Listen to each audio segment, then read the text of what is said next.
Hello po, good morning! New project po namin to sa Phase 5, Angeli SF, 54 square meter po siya. Bali, kasama po namin yung may-ari today. Ayan po, bali nag-ocular visit po kami ni ma'am while waiting po kami sa pinaka-kuryente niya. Ayan, actually napupuntahan ko na to dahil ina-update ko po si ma'am. So mapapansin nyo, meron na po siyang mga kahoy dito sa unit niya. Sinalo po namin yan dun sa nakaraang project ko po. Ayan, pwedeng-pwede na po itong magamit. Good news, meron na rin po si ma'am kuryente, kaya pwede na rin po kami mag-start kinabukasan. So bali, ito na nga po, start na po kami magpahukay muna. Ayan, buti na lang po maganda yung pwesto ni ma'am, hindi ganong mainit. So kung mapapansin nyo, halos nasakop na po namin yung buong harapan ni ma'am sa pagtambak po ng lupa. Ito po yung sinasuggest ko sa inyo o sinasabi ko sa inyo na once na nag-start po kayo ng extension, mas maganda po muna pahukay po muna. Huwag po muna kayong umorder ng mga materyales para hindi rin po siya humalo sa mga lupa. Yan. So dito nga po pala sa Lumina, wall to wall po dito.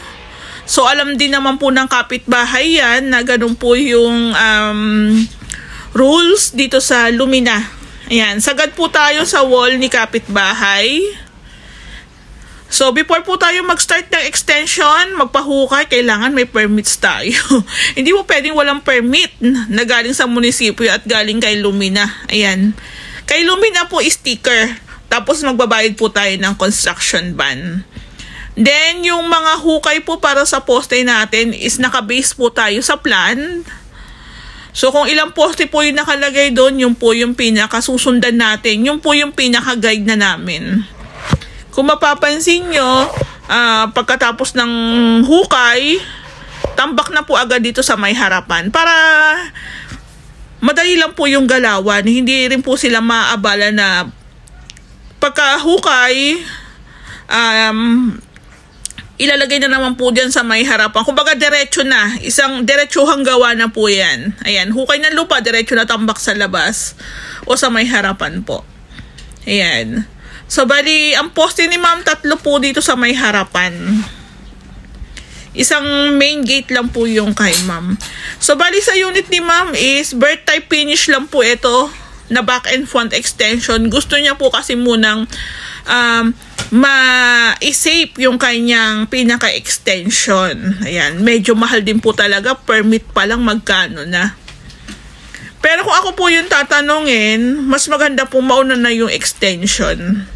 Para yung pinaka-property line nyo po is, kumbaga, kulong nyo na na nasakop nyo na yung inyong pinaka-property line. So, ito pong mga lupa na to, ipapahakot ko na rin po to agad sa hardware.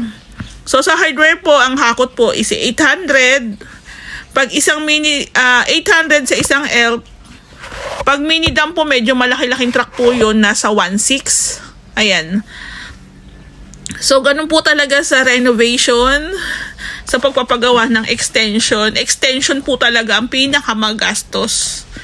Ayan, kasi syempre, compare sa loob ng unit, magka-tiles ka lang dyan, magpipintura ka lang dyan, samantalang po sa pinaka-extension natin, malaki po talaga ang gastusan. Ayan.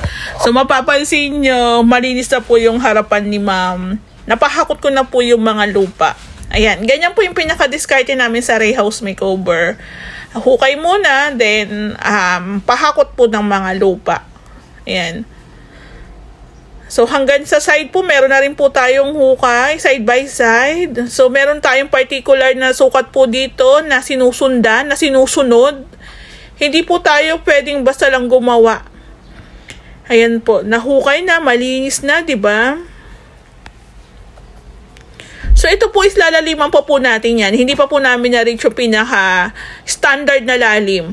Sa munisipyo, ang standard na lalim po is nasa 650 mm po ata yun, o 65 cm.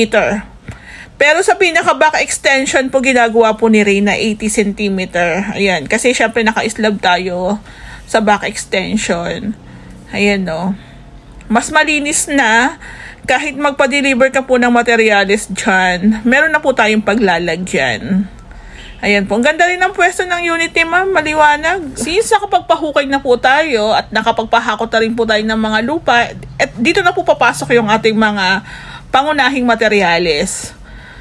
So, bali, ito po, pinakuhanan ko si ma'am ng gate pass sa pinaka-runner ko po. Ayan. So, bali, dinideliver na po yung mga materials natin. So, pangunahing materials, ano po ba yun? Mga semento, buhangin, graba, mga bakal, tsaka po yung ating CHB. Ayan po.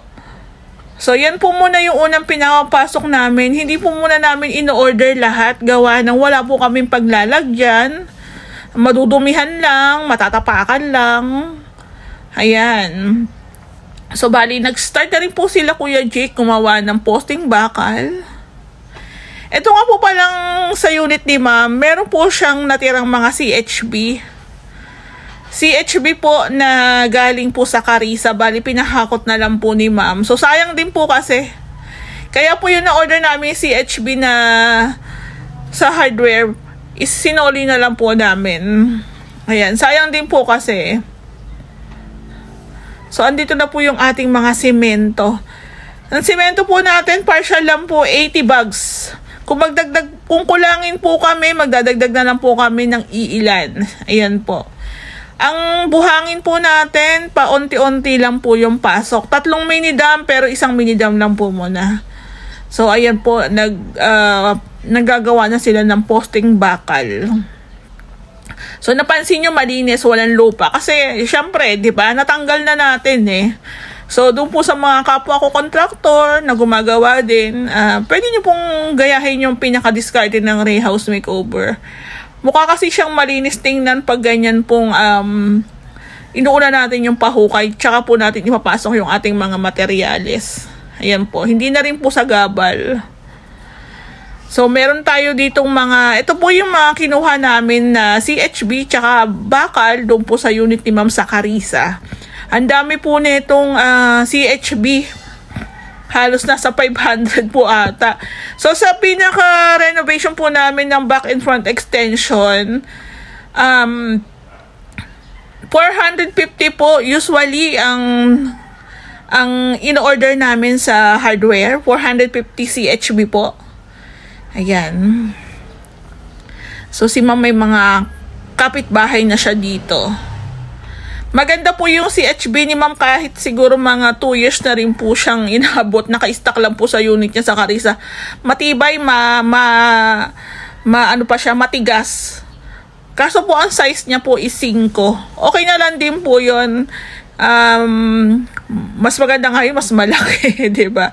Pero yun nga, sayang din po kasi. According kay Ray, pwede pa naman po daw magamit kasi solid pa eh. Solid, matigas. Talagang pwede pa namin magamit dito sa aming extension. Tapos meron nga po si ma'am mga bakal pa.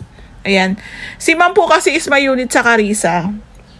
Nagpapagawa din po siya ng unit. Kaso sad to say, i-share ko lang po sa inyo is iniwan po ata sila nung dating gumagawa. Since may unit sila sa Lumina, ayun nga, nakita nga po kami sa page. Ayan, sa amin po sila nagpagawa. Ayan, makakaasa kayo ma'am na hindi ka mabibigyo sa amin. Ayan po, nag-uumpisa na, nakita niyo, nag-uumpisa na tayo. So, si ma'am, malaki ang tiwala sa akin. Sige lang ma'am, may update o wala, okay lang, alam ko naman eh. Sabi niya, sa page na lang po ako mag-update. Hindi na kita kukulitin, sabi niya sa akin. Ayan po. So, nakakatuwa lang kasi syempre, mas magaan po kasing magtrabaho pag, alam niyo yun, parang tropa-tropa mo lang din yung client mo. Tapos, walang ano sa'yo, walang tawag dito, magaan lang, parang ganun po. Kaya Ma'am Precious, thank you. Thank you po. So, nag-aasintada na po pala sila dito. Yung mga poste natin, na buusan na po pala nila, yung pinakapundasyon, may mga nakatayo na tayong poste dito. Ayan. Tapos, nag-aasintada na po sila. Ang ganda po talaga ng pwesto ni ma'am. Pagdating ng hapon, walang init. Kahit po sa umaga, walang init. Ang ganda. Sarap tumambay dyan. Ang ganda pa ng posisyon ng kanyang bahay. Bungad-bungad lang halos. Ayan. O, diba? Ito po yung CHB na sinasabi ko sa inyo. Na siguro mga 2 years na rin po siya. Pero ayan, no, solid pa yan, no, tigas. Sayang naman po kasi kung hindi naman magagamit ni ma'am, diba? Ayan. Actually, pag nilagyan mo ng semento, yan eh. Mas titibay po yan lalo eh. Ayan. Minsan kasi may mga CHB tayong binibili. Pag hawak pa lang natin, is nakakalas na.